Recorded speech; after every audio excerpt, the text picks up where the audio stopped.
Heat fans, we're very close to a big milestone on the channel. 80 subscribers away from 9,000 on the Heat Report. I remember when we just started just back in May at 500 subscribers, but how about that? Either way, hit that sub button because we are going to be live for every single Heat game the rest of the regular season. We'll be live for the postseason, whether it be play-in, play-off series. We will have it all. We also have you covered in between games like this video right now. So hit that sub button and let's get to 9,000 subscribers ASAP.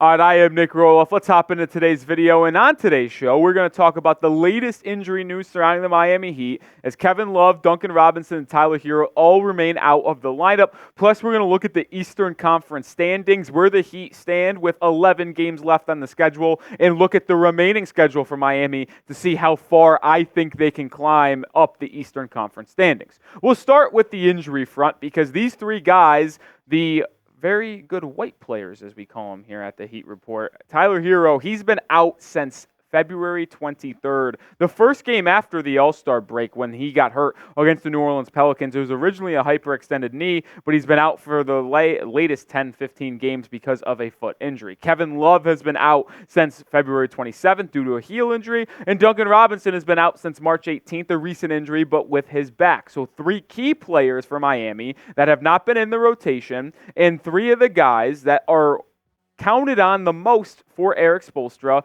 to space the floor for Miami and provide valuable three-point shooting, because we see when the Heat can't shoot three-pointers a la last Friday against the Pelicans, well, it can get pretty ugly. And I'll be honest, I'm concerned with Herro and Love. The fact that they haven't played in damn near a month is very, very concerning. Herro is expected to be reevaluated in the next week or so, maybe week and a half, to see if he could return before the postseason begins. We have exactly 3 weeks until the regular season concludes. That regular season concludes on April 14th against the Toronto Raptors, and let's see if Herro can come back prior to that. And Kevin Love, we don't really have a timetable on him, but I'm hoping he returns soon because the Heat absolutely need Kevin Love. He's been a very big key to the Heat's success when they're playing well this season. And we have been clamoring for a backup center for Bam Adebayo. It did not work out with Thomas Bryant. It did not work out with Cody Zeller. It did not work out with Dwayne Dedmon. It did not work out with Myers Leonard. But Kevin Love off the buyout market has been fantastic over the past year. And this season, he was more valuable than I ever thought he possibly could. He brings the ability to gobble up rebounds in a limited 17 minutes games played, or whatever, how many plays, I think it's 17, but he gets 6 boards in those 17 minutes. That's very, very good. If he plays 34 minutes like Bam does, well, he's on pace to get 12 boards a game, right? And he also brings the ability to space the floor where he can run a 5-out lineup when Love is playing as that backup center, which allows Jimmy Butler to attack the rim, Terry Rozier to get to the rim with not a lot of crowd, and the spacing is very good for Miami. The Heat desperately need Kevin Love back in the lineup because he is the difference maker. It has been an absolute struggle for the Heat with Thomas Bryant and Orlando Robinson being the backup center to Bam. No offense to those guys, but Bam is so good that it makes them look even worse than they actually are. That's just the fact. Like, Bam is so good at what he does, is that any backup center is going to look so bad. And the fact that they can't space the floor like Kevin Love does is a little bit of a concern. I also like the way Kevin Love gets those boards and then quickly looks to outlet it too. He's one of the best outlet passers in NBA history. He knows how to push the floor, which allows Miami to get out in transition, which we know Erik Spoelstra really likes. So we need Kevin Love back. Let's look at Tyler Herro now, because I found this very interesting when I was scrolling the Twitterverse earlier today. We view Joel Embiid as one of the most injury-riddled players in the league right now. But over the last 5 seasons, Tyler Herro has practically missed the same amount of games as Joel Embiid, 109 to 102. And as I mentioned, we view Joel Embiid as injury-riddled as it gets. He can never stay on the floor. We make jokes about that. It's time to have a conversation about Tyler Herro, because he is on the same tier as Joel Embiid in terms of being injured all the time and missing games. And that is no bueno for Miami. And when you combine him and Duncan Robinson out of the lineup, it creates a nightmare for the Miami Heat. You look at what the two have done this season for Miami. Herro was on pace to have a career year before he got hurt. He was never going to qualify for the All-Star. He was never going to qualify for All-NBA, but averaging 20.8 points per game in his 36 games is a career high. And I don't care what you say about his defense or his willingness to sacrifice to win. One thing you cannot deny is that he is our second best three-point shooter on the team at 39.9%, and he shoots the most threes. He shoots one more three than Duncan Robinson a game. Tyler shot about 8.1 when he was playing. Duncan's about 7.5 on average, and you see Duncan shooting 40.6% from beyond the arc and averaging 13.3 points per game. The Heat need one of these guys in the lineup at all times because when they're missing both Herro and Duncan, you are just missing your entire three-point shooting arsenal. It is very, very bad. Think about this. The Heat are missing 15 threes per game just from those two. And if you add in Kevin Love, who shoots about 4 threes per game, that is 19 three-point attempts per game that you are missing. But you're also missing, if you take those 3 out, about 8 threes a game because Duncan makes 3 a game. Herro makes 3. Kevin Love makes 1.5, 2. So it's like you're missing 8 to 7 threes a game when all 3 are out of the lineup, and it just goes beyond the actual three-point making. It goes into how the opposing defense defends you. When you don't have Duncan Robinson and Tyler Herro running off screens, getting open off the catch, and shooting those threes and having defenses gravitate towards them, they're allowed to pack the paint against Jimmy Butler, against Bam Adebayo, not be concerned with leaving a DeLon Wright, not being concerned with leaving a Caleb Martin or Patty Mills open from 3. But when you have Duncan and Tyler on the court, or at least one of them, the defense knows they absolutely can't leave them, and they oftentimes send 2 at them when they're coming off a screen or a curl to make sure they don't get an open 3, which frees up other guys to get a straight line drive to the rim. Those 2 impact towards this Miami Heat team is so massive, and the fact that they're missing both does not bode well for Miami. The Heat absolutely need one of the 2 to return, preferably both, and preferably all 3, with Kevin Love, Herro, and Duncan returning to the lineup. But when you look specifically at Tyler Herro and Duncan Robinson, a lot has been made about who should start and who should come off the bench. I'll ask you this, though, so you can get your votes down below. Who is more important to the Miami Heat? Type TH for Tyler Herro, type DR for Duncan Robinson. I see both sides of the argument. It's hard to argue that the Heat have had the same success as they had with Tyler Herro in the games Herro has been out, but get me your votes down below.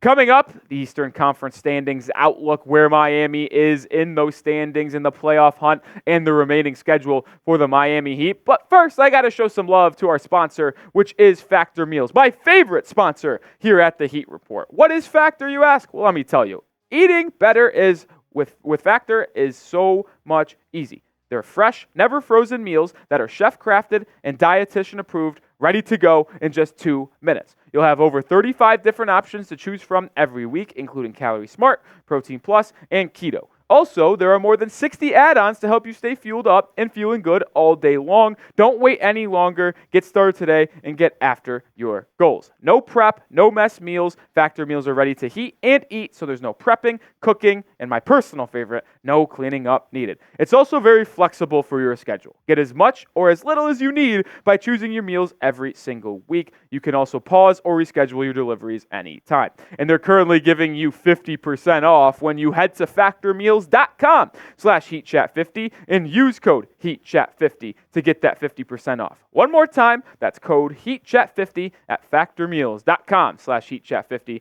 Get that 50% off today. Link is in the description and comments of today's video.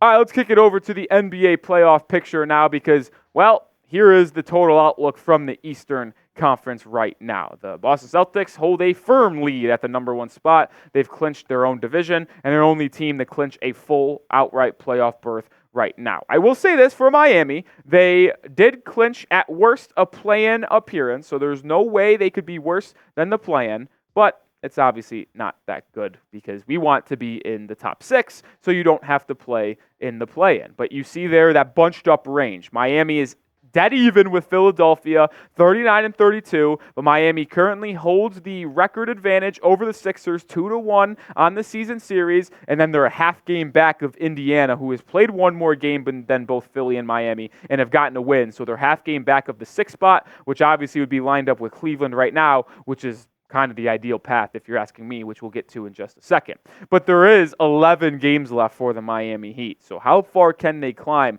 What does their schedule look like? We're going to break that down for you right now. A big week for Miami ahead. They play 3 games this week, Tuesday, Friday, and Sunday. They should go 3-0. They play the Warriors tomorrow.